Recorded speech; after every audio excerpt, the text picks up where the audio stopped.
एक जुगाड़ थोड़ा विखाऊँ है आ कैन डीजल की भरी हुई ट्रैक्टर पाऊँ है आ गत्या उतू पैप तो ए भाई उंज तो पैप नूं इस सबूह ला के छिक लेना तो मुड़ टैंकी के गतना तो ये आ जाना आ भाई हुण पैप छिकू है ये विख्या है भला ये हुण की करता है भाई। हाँ जी आ विख्या है जो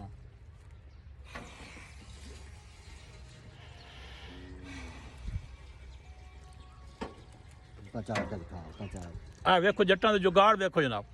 हुण जे ये मैं आंदा ना पढ़िया लिखिया तो मैं इत्थों छिकना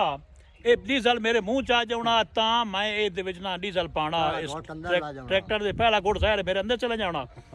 ये जट जुगाड़ इहनूं जट जफ्फा भी आंदे ने। ये जुगाड़ वेखो जनाब साइंस भी इत्थे अपनी वधी है कि ड्राइवर साहब ने जनाब उत्थे फूक मारिया है उहदे विच कैन चुके भरी हुई आ वो आपे ही फूक नाल वो कैन फुल गई है तो जिहड़ा डीजल है वो हुण ट्रैक्टर दे विच है तू विखावे भाई डीजल सानू पंपदा आ वेखो जी डीजल सारा इंज पा जाना उनकी वजह है कि कैन उन चाक गति आ ना तो ये सारा अद्धा बिठी जाना विच उसदे उत्ते ट्रैक्टर दे उत्ते बिठी जाना पहुंच बिठी जाना डीजल जाए हो जावे। इन्हां दे जट जफ्फा या जट जुगाड़।